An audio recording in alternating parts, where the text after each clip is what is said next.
قید عشق novel by Yaman Eva episode 22۔ وہ آغا جان کے سامنے سر جھکائے بیٹھا تھا، ناراض تھا مگر بلوانے پر بھی چلا آیا تھا۔ خان، تمہاری دادی کے گزر جانے کے بعد میں نے خانی کو یہاں بہو بن کر آتے ہی پوری حویلی کی ذمہ داری سونپ دی تھی، جو اس نے اتنے بہترین طریقے سے سنبھالی کہ پورے علاقے میں ہماری حویلی کا نظام سب سے مشہور ہے۔ یہاں کا رہن سہن، اتوار اور تہذیب ایک بھی فردیاں چیز یہاں سے وہاں نہیں ہونے دی۔ اس نے یہاں خوب حکومت کی ہے، کسی کی آج تک جرت نہیں ہوئی اس کی بات سے انکار کرے۔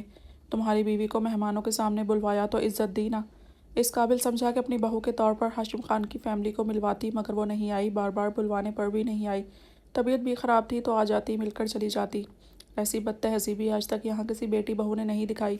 وہ آہستگی سے بولتے ضبط کر رہے تھے، ورنہ یہ بات انہیں بھی کافی گراں گزری تھی۔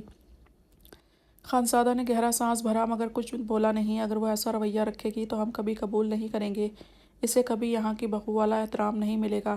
ملازماؤں نے خانی کی ڈانٹ سے پہلے اس کی بغاوت بھی ملاحظہ کر لی ہے، خوب عزت کروا رہی ہے وہ تمہاری بھی اور ہماری بھی۔ آغا جان نے پیچ و تاب کھاتے ہوئے سرد لہجے میں کہا، آئندہ نہیں کرے گی ایسا، سمجھا دیا ہے، اور آئندہ بہروز خان کے گھر والوں سے اسے ملوانے کی ضرورت نہیں ہے، میں نے اسے منع کر چکا ہوں۔ وہ اس کی طرف سے صفائی دیتا، آدھا الزام خود پر لے گیا۔ آغا جان نے تعصب سے نفی میں سر ہلایا، ٹھیک ہے، اپنی مورے سے ناراضگی ختم کرو۔ کل سے کمرے میں بند ہے، اسے خوف ہے تم حویلی چھوڑ کر چلے جاؤ گے۔ آقا جان کی بات پر وہ بے چین ہوا، ایسے کیسے حویلی چھوڑ دوں گا، وہ بیوی ہے میری، ہمارے رشتے کو 1 ماہ ہو گیا ہے، اسے نہیں چھوڑ سکتا تو پھر اس حویلی اور اس کے مکین تو 27 سال سے ساتھ ہیں۔ ہر رشتے کی اپنی ضرورت ہے، میں نہ اپنی بیوی کو چھوڑ سکتا ہوں نہ حویلی والوں کو۔ وہ نرمی سے بولتا، ان کے سب خوف زائل کر گیا، ان کی گردن فخر سے تن گئی، آنکھیں چمک اٹھیں۔ وارث کی خوشی کب دے رہے ہو؟ تمہاری خاطر اتنا کر سکتے ہیں کہ ہمارے وارث کی ماں کو اس حویلی میں احترام دیا جائے، اسے یہاں مقام دلوانا ہے تو ہمیں وارث دو، پورا مہینہ ہو گیا ہے شادی کو۔ منہ سے کہنا پڑا، تم بچے تو نہیں ہو کہ ہم سب کی خواہش نہ سمجھ سکو۔ آقا جان کی بات پر وہ انہیں دیکھتا نظریں چرا گیا۔ یہاں ہر آئے دن نئی مصیبت پر پریحان لڑنے مارنے پر تل آتی تھی اور انہیں وارث کی پڑی تھی۔ وہ آہ بھر کر رہ گیا، ہمیں یہ خوشخبری اگر تم سے بھی نہ ملی تو ہم داور اور یاور کی طرح تمہیں ایسے بے نام نہیں گھومنے دیں گے، 10 ساری شادیاں کروانی پڑیں کروائیں گے۔ ان کی بات پر وہ ماتھے پر بل ڈالے، انہیں گھورنے لگا، بلیک میل کر رہے ہیں مجھے، دھمکا رہے ہیں۔ خانزادہ کے بپھرے ہوئے لہجے پر وہ ٹانگ پر ٹانگ چڑھاتے سکون سے اسے دیکھنے لگے، دھمکی سمجھنا چاہو تو وہی سمجھ لو، زیادہ وقت نہیں تمہارے پاس۔ اس بار وہ بھی مدھم نہیں پڑے تھے، اسی روب سے بول رہے تھے۔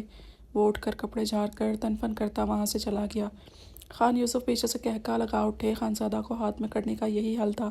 پچھلے 1 سال سے حویلی کے وارث کی چاہ میں وہ خانزادہ کو شادی کرنے پر زور دے رہے تھے۔ جب وہ شادی کر چکا تھا تو خاموش گھوم رہا تھا، مگر خان یوسف کا صبر اب جواب دینے لگا تھا۔